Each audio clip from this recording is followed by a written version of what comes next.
Mahkamah Agung Israel sedang mempertimbangkan apakah mereka dapat memecat seorang menteri kabinet yang belum didakwa atau bahkan belum pernah diperiksa setelah diberi peringatan hukum. Jika Anda berpikir itu terdengar seperti sesuatu yang tidak akan pernah dilakukan oleh negara demokrasi barat, Anda benar. Dan kita perlu membicarakan apa yang sedang terjadi dan alasannya. Saya Elonama Zelviamen, dan ini adalah Hukum Dasar. Sekarang kita akan membahas sebuah kasus yang telah berlangsung selama bertahun-tahun, berpusat pada dua tokoh paling kontroversial dalam kehidupan publik Israel, Menteri Itamar Ben-Gvir dan Jaksa Agung Gali Baraf Miara. Namun, jika hanya berfokus pada kepribadian mereka, kita akan melewatkan betapa pentingnya kasus ini. Kasus ini menyentuh inti dari demokrasi Israel, keamanan publik, dan isu-isu yang sangat mungkin menentukan susunan pemerintahan berikutnya. Kasus ini terus berkembang, dan Anda perlu mengetahuinya. Saya akan mengatakan sejak awal bahwa ini adalah kasus yang kompleks dengan banyak aspek berbeda dan detail yang menarik, dan saya akan mencoba memberikan penjelasan kepada Anda karena kasus ini kurang mendapat liputan dalam bahasa Inggris. Namun demikian, jika Anda tertarik dengan topik ini, saya mendorong Anda untuk membaca sebanyak mungkin tentangnya, karena yang bisa kita lakukan hari ini hanyalah mengulasnya secara sepintas dari beberapa isu yang sangat penting. Jadi, mari kita lihat dari 3 sudut pandang. Pertama, ada benturan konstitusional. Tidak ada negara demokrasi barat di mana pengadilan memerintahkan seorang menteri yang belum didakwa untuk dicopot atas permintaan pejabat hukum pemerintah. Dari perspektif klasik, ini sama sekali bukan tugas pengadilan. Dan menyatakan bahwa ini melanggar pemisahan, kekuasaan pun masih terlalu ringan. Ini menunjukkan bahwa sebenarnya tidak pernah ada pemisahan yang nyata sejak awal. Kedua, ada pertarungan kebijakan di balik semua ini. Ben-Gvir dan kalangan hukum benar-benar tidak sepakat tentang seperti apa seharusnya kepolisian Israel, dan ketidaksepakatan itu menyentuh prioritas penegakan hukum, manajemen penjara, hukuman untuk terorisme, serta penunjukan polisi, di antara hal-hal lainnya. Nyawa menjadi taruhannya, dan tidak selalu jelas siapa yang bertanggung jawab dalam menetapkan kebijakan. Dan ada argumen bahwa sistem hukum itu sendiri adalah pemain kunci dalam disfungsi tersebut. Ketiga, ada teka-teki struktural. Mengapa sebuah negara yang kini berusia 78 tahun masih belum yakin siapa yang mengelola kepolisiannya? Dan apa dampak dari kebingungan itu bagi kita? Ayo kita mulai. Berikut latar belakang penting yang perlu Anda pahami untuk mengerti kasus ini. Itamar Ben-Gvir mulai menjabat sebagai Menteri Keamanan Nasional pada bulan Desember 2022 dengan platform pendekatan nasionalis yang lebih tegas dalam kepolisian.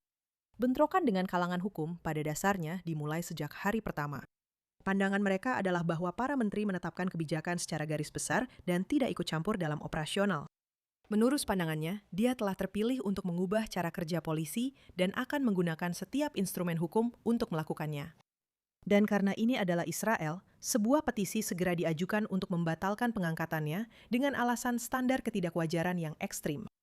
Mahkamah Agung menolak petisi tersebut hanya setahun kemudian, bahkan sedikit lebih lama, meskipun dalam keputusan yang juga mengkritik Ben-Gvir dan menekankan bahwa independensi polisi akan tetap dijaga selama masa jabatannya apapun yang terjadi.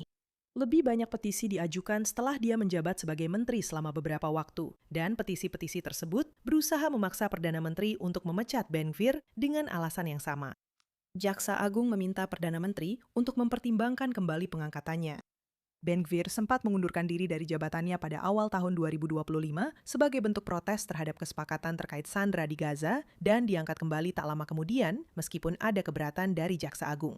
Sekarang, sebagai orang yang mengendalikan akses seorang menteri terhadap perwakilan hukum pemerintah, baik melalui kantornya atau atas kebijaksanaannya, melalui penasihat hukum pribadi, Jaksa Agung setuju untuk membela pengangkatan Ben-Gvir di pengadilan hanya dengan syarat bahwa ia menandatangani perjanjian tertulis tentang kerangka prinsip pada April 2025. Perjanjian tersebut secara tegas melarang dia untuk ikut campur dalam operasional kepolisian, penyelidikan tertentu, atau promosi petugas di bawah pangkat tertentu. Menjelang akhir 2025 dan awal 2026, posisi Jaksa Agung telah berubah. Dia memberitahu Pengadilan Tinggi bahwa kerangka kerja tersebut, kutip, telah menjadi tidak berlaku lagi karena dia mengklaim Ben-Gvir secara sistematis telah melanggar ketentuannya.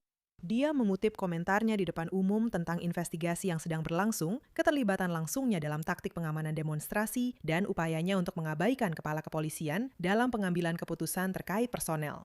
Ada satu data penting lainnya di sini juga. Menurut laporan dari jurnalis Israel Amit Segal dan Avishai Greensag, Jaksa Agung juga meminta kepada Kepala Shin Bet saat itu, Ronen Bar, untuk mengumpulkan materi tentang perilaku Ben Gvir agar dapat digunakan dalam dokumen pengajuannya terhadapnya di Mahkamah Agung. Jadi, izinkan saya mengatakannya lagi. Jika laporan ini akurat, Kepala Dinas Intelijen Internal Israel diarahkan untuk mengumpulkan informasi tentang seorang menteri yang sedang menjabat guna mendukung proses hukum terhadapnya oleh penasihat hukum pemerintah sendiri, sebuah penyelidikan yang menurut berbagai sumber tidak membuahkan hasil apapun.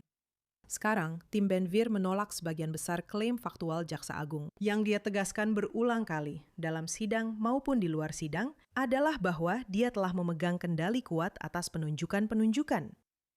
Dia bilang, aku yang menetapkan kebijakan dan mengubah kepolisian, katanya. Dia benar. Dia bilang aku ikut campur dalam penunjukan, bahwa aku telah menunjuk lebih dari 1.000 orang untuk melaksanakan kebijakanku. Dia juga benar soal itu. Bagi orang Amerika, seorang menteri yang menangani penunjukan pejabat tinggi di lembaga yang berada di bawah kementeriannya mungkin tidak terdengar seperti masalah besar. Dan sebenarnya menteri memang diberi wewenang oleh hukum untuk melakukan hal itu dengan batasan hukum tertentu, seperti larangan bertindak sangat tidak masuk akal atau mempertimbangkan hal-hal yang tidak relevan, memastikan bahwa penilaiannya bersifat profesional dan sesuai. Namun, seperti biasa di Israel, juga ada banyak ketidakjelasan tentang di mana wewenang masing-masing pihak dimulai dan berakhir. Dan dengan Ben Gvir, seorang tokoh politik yang kontroversial, jika memang ada, kalangan hukum berusaha memanfaatkan ketidakjelasan itu untuk keuntungannya. Begini cara kerjanya. Peraturan Kepolisian tahun 1971 membagi wewenang secara ambigu antara komisaris polisi dan menteri. Dan 3 komisi publik yang berbeda, Sadok, Ok, dan Zamir, selama beberapa dekade merekomendasikan agar wewenang menteri untuk menetapkan kebijakan diperjelas tanpa membiarkannya ikut campur dalam operasi.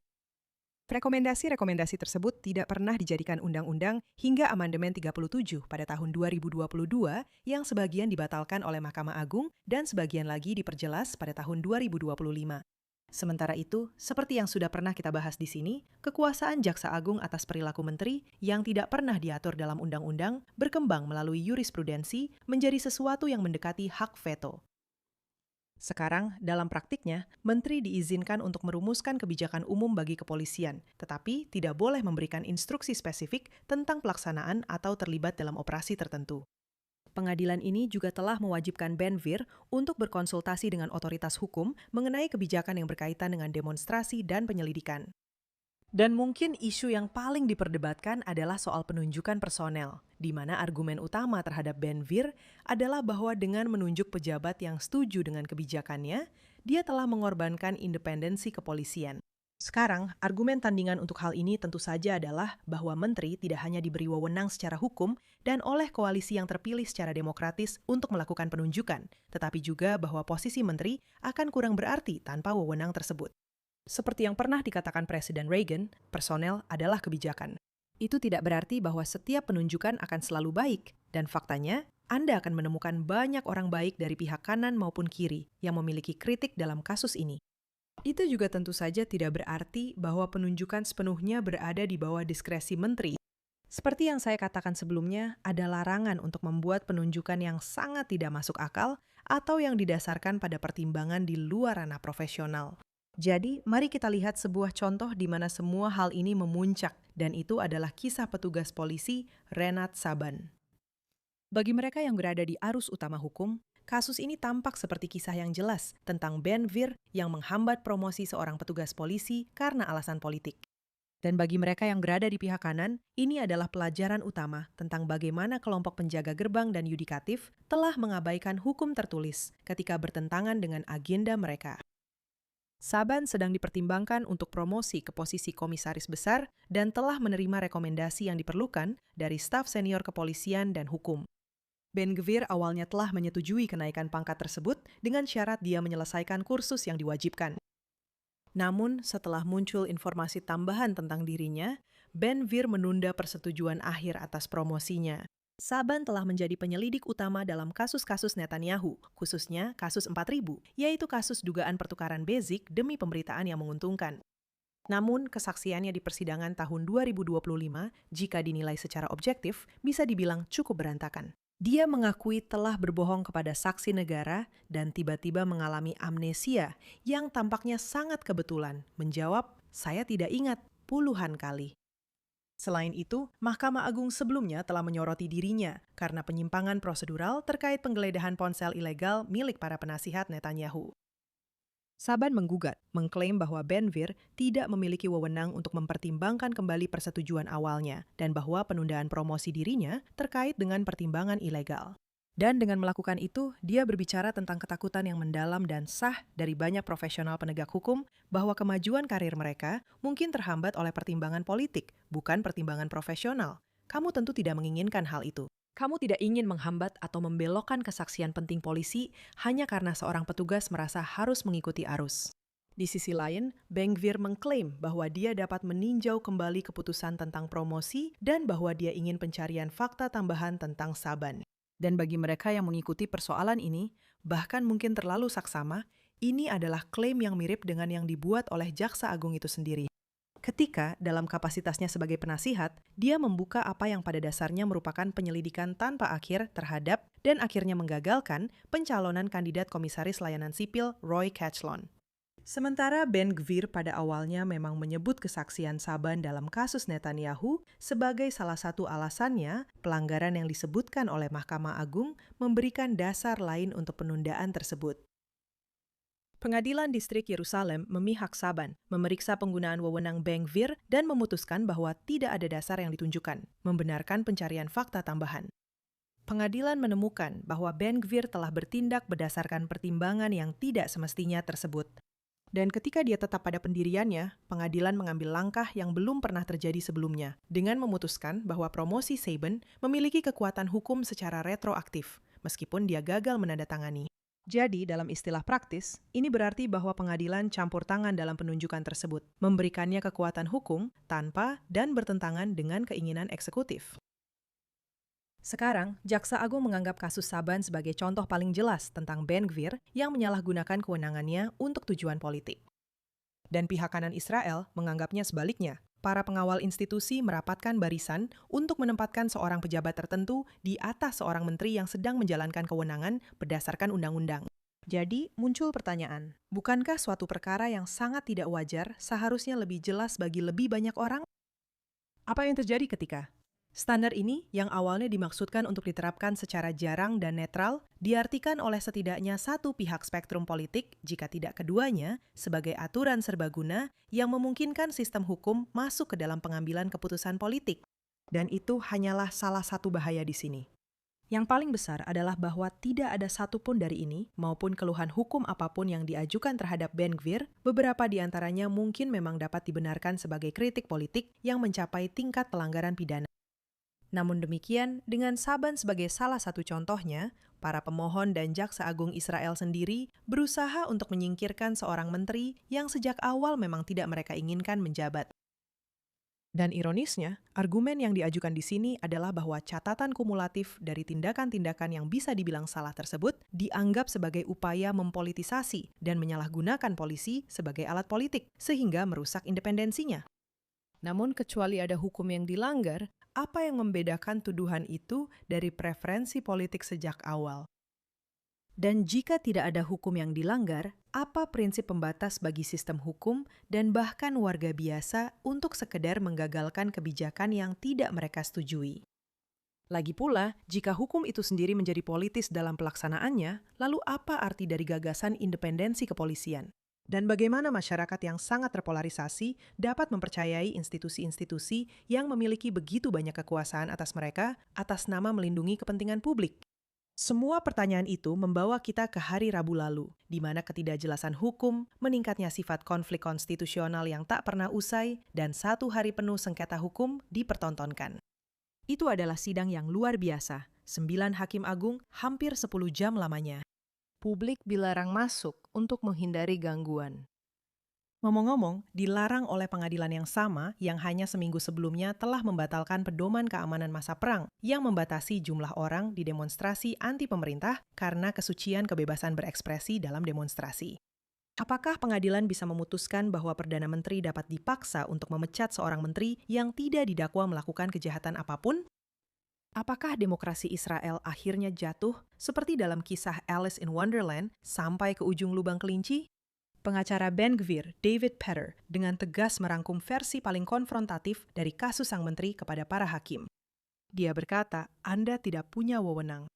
Bukan hanya Anda tidak punya wewenang, Anda bahkan tidak punya wewenang untuk mengatakan bahwa Anda punya wewenang. Dan setelah perdebatan tajam mengenai hal itu, jawaban yang diberikan oleh salah satu hakim tak kalah gamblang. Undang-Undang Dasar tentang Kehakiman membuat sangat sulit untuk menghindari kesimpulan bahwa kami memang memiliki wewenang. Satu-satunya pertanyaan adalah soal diskresi. Dengan kata lain, kami akan menentukan batas kekuasaan kami sendiri dari kasus ke kasus, dan Anda harus menerimanya.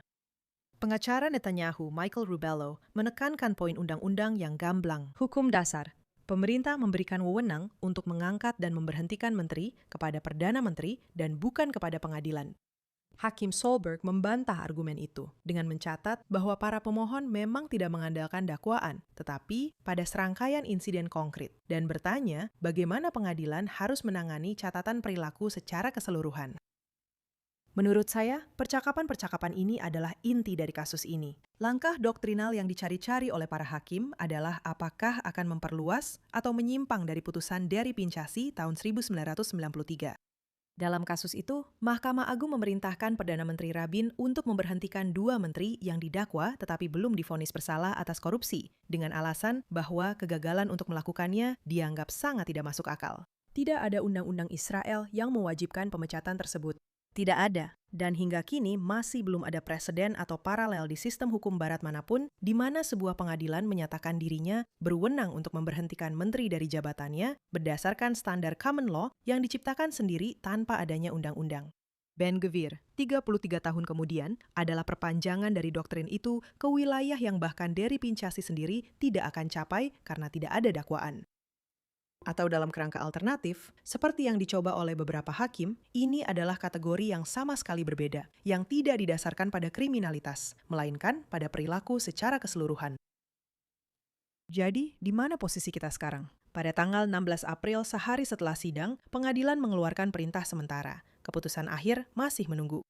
Ben Gvir tetap memegang kementeriannya. Namun, promosi ke posisi senior yang sensitif yang berkaitan dengan penyelidikan, penegakan hukum, kebebasan berekspresi, atau penasihat hukum kepolisian hanya dapat dilakukan atas rekomendasi komisaris dengan pemberitahuan 7 hari sebelumnya kepada Jaksa Agung.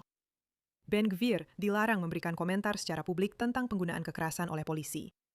Pada dasarnya, perintah tersebut sangat sesuai dengan kerangka prinsip yang awalnya telah ditandatangani, dan para pihak harus melaporkan kembali selambat-lambatnya pada tanggal 3 Mei. Sekarang, menurut pemahaman saya atas keputusan ini, pengadilan mengakui bahwa mereka sedang bermain api. Alih-alih menolak kasus ini karena perkara ini tidak layak diperiksa pengadilan, seperti yang akan dilakukan pengadilan lain di negara demokrasi barat manapun, pengadilan ini menolak untuk mengakui bahwa kewenangannya memiliki batas. Dengan demikian, pengadilan telah melangkah ke ladang ranjau politik, berusaha menghindari ledakan dengan tidak memecat menteri. Sebuah ledakan yang akan memberikan hadiah elektoral kepada koalisi di tahun pemilu. Sambil terus memperluas kewenangan yudisial atas perilaku para menteri, sekarang seseorang bisa dan seharusnya bertanya, berapa sebenarnya biaya dari semua kekacauan ini?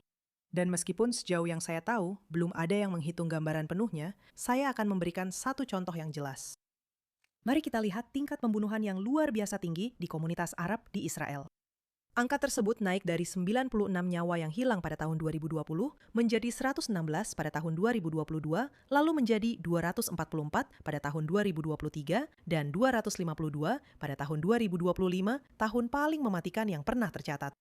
Sekitar 88% dari korban tewas akibat ditembak. Tingkat penyelesaian kasus, yaitu persentase pembunuhan di mana polisi berhasil mengidentifikasi dan menangkap tersangka, hanya sekitar 10%.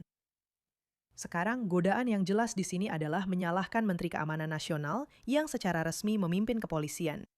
Dan yang jelas, sangat vokal serta selalu hadir di tengah berbagai kontroversi. Dan yang prioritas utamanya seringkali berada di tempat lain. Dan itulah yang telah dilaporkan berulang kali. Namun tanggung jawab atas masalah ini sebenarnya dibagi antara menteri, polisi, jaksa agung, dan jaksa negara yang dia awasi, intelijen, otoritas lokal Arab, dan pihak-pihak lainnya. Dan kita harus melihat pada Jaksa Agung misalnya, karena dia bukan hanya penasihat hukum, tetapi juga kepala penuntutan negara, orang yang pada akhirnya bertanggung jawab apakah kasus-kasus akan didakwa, penyelidikan didanai, kesepakatan pengakuan bersalah dicapai, dan vonis dijatuhkan. Dan lonjakan itu terjadi pada tahun saat Jaksa Agung ini mulai menjabat, dengan Ben Gvir baru mulai menjabat pada bulan Desember tahun itu. Sekarang, data milik Jaksa Negara yang dilaporkan ke Knesset menunjukkan ada 42 dakwaan pembunuhan terhadap sekitar 230 pembunuhan di kalangan masyarakat Arab pada tahun 2024. Sementara angka-angka ini terus bertambah, Jaksa Agung justru menghabiskan modal institusional untuk kampanye bertahun-tahun melawan menteri yang mengawasi kepolisian, bersama dengan konflik konstitusional besar lainnya. Mengapa kriminalitas di kalangan masyarakat Arab tidak menjadi prioritas yang lebih besar bagi institusi yang mengklaim melindungi hak-hak individu? Dan mengapa Pers hanya menyalahkan sebagian pelaku yang terlibat sehingga membebaskan pihak lain dari tanggung jawab penting untuk melindungi nyawa-nyawa tersebut? Jadi inilah salah satu contoh nyata di mana kurangnya kejelasan tentang otoritas dan perjuangan yang menyita waktu sistem hukum benar-benar memiliki dampak yang jelas dan mengerikan. Ini bukan satu-satunya alasan, tapi memang salah satunya. Ada kerugian kedua yang ingin saya tunjukkan sebenarnya sebelum kita akhiri, dan itu sudah terjadi jauh sebelum Ben Gvir, yaitu menurunnya kepercayaan publik terhadap kepolisian. Kepercayaan terhadap polisi Israel adalah 41% pada Oktober 2020, 33,5% setahun kemudian, dan hanya 29% pada Januari 2022. Itu adalah angka terendah sejak Indeks Demokrasi Israel mulai mengukurnya pada tahun 2003. Institut Demokrasi Israel mengaitkan runtuhnya kepercayaan ini dengan skandal spyware Pegasus yang juga dibahas dalam kasus ini. Institut Demokrasi Israel mengaitkan runtuhnya kepercayaan ini dengan skandal-skandal spyware Pegasus yang juga telah kami bahas di acara ini, serta penanganan publik terhadap investigasi Netanyahu. Ngomong-ngomong, kepercayaan terhadap kantor Jaksa Agung juga mencapai titik terendah dalam indeks tahun 2022 yang sama. Dan itu semua terjadi sebelum Ben Gvir menjabat. Sebenarnya, angka-angka itu bisa dibilang menjadi salah satu alasan mengapa dia bisa naik di dunia politik.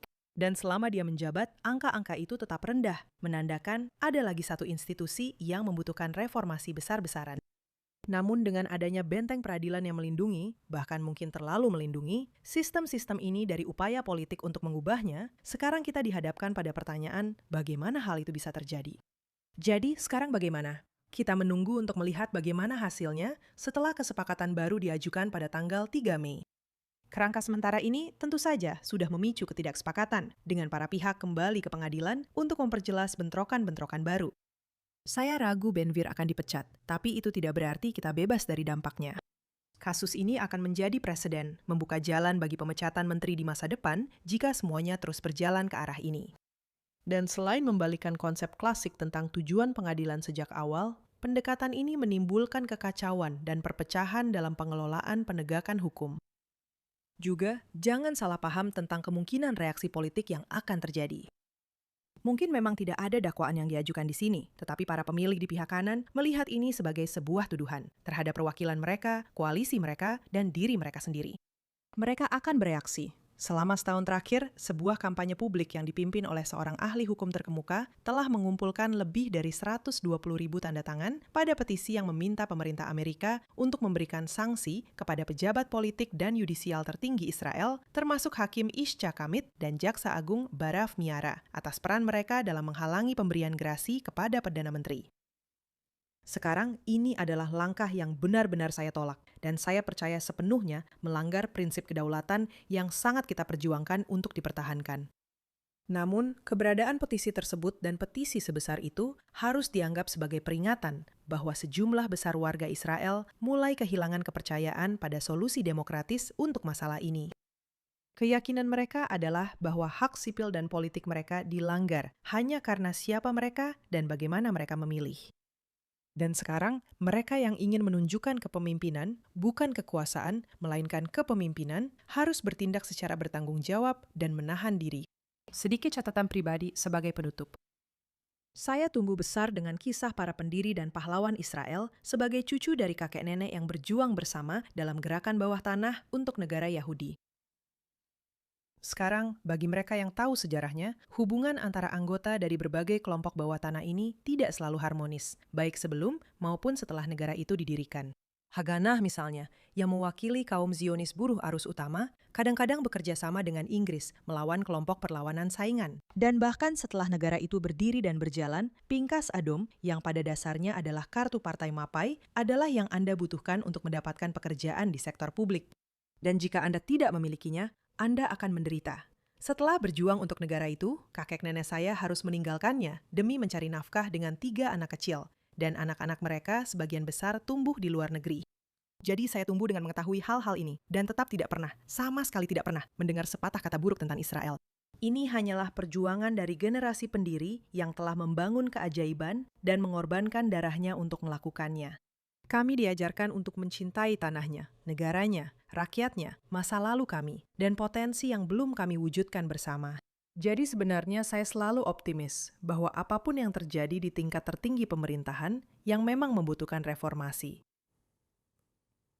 Hampir di semua lini, ada sentimen nasionalis yang sehat di dalam masyarakat Israel yang pada akhirnya akan mencegah tempat ini keluar dari kendali. Namun, meskipun wajar dan manusiawi di sebuah negara yang menyatukan jutaan imigran dari seluruh dunia, persepsi tentang superioritas satu bagian penduduk atas yang lain seharusnya tidak lagi memiliki tempat di sini. Minggu lalu, kami menyalakan lilin untuk hari peringatan, dan obor dinyalakan di Gunung Herzl. Puluhan ribu pasukan cadangan masih menjalani tugas milui mereka yang ketiga, keempat, bahkan kelima sejak 7 Oktober.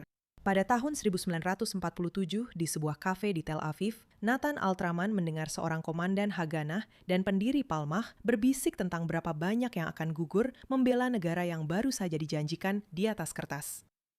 Malam itu, dia pulang ke rumah dan menulis Magasha Kesif, sebuah puisi berjudul Nampan Perak. Puisi itu ditutup dengan 2 tentara muda, seorang laki-laki dan seorang perempuan, mendekati bangsa di senja hari, kelelahan, masih mengenakan seragam tempur. Dan ketika bangsa itu bertanya siapa mereka, mereka menjawab, Nahnu Magasha Kesif, Sha'alaf Nitna Cheminata Yudim. Kami adalah nampan perak, yang di atasnya negara Yahudi ini diberikan kepadamu. Dan kemudian Alterman menulis, kedua orang itu jatuh di kaki bangsa, dan sisanya diceritakan dalam kronik Israel. Memang benar, medan perjuangan berikutnya adalah milik kita. Dan begitu perang ini berakhir, dan mungkin bahkan saat masih berlangsung, kita sekarang punya pekerjaan yang harus dilakukan. Saya hanya bisa berharap bahwa melalui diskusi yang dibangun di sekolah hukum, di profesi hukum, dan di media sosial, melalui kerja Forum Hukum dan Kebebasan Israel, serta organisasi hebat lainnya, kita akan melihat kembali dan menyadari bahwa kita adalah bagian dari solusi. Kita menerima keajaiban di atas nampan perak dari generasi sebelumnya, dan sudah menjadi tugas kita untuk meneruskannya, dengan lebih luas dan lebih kuat. Sampai jumpa minggu depan.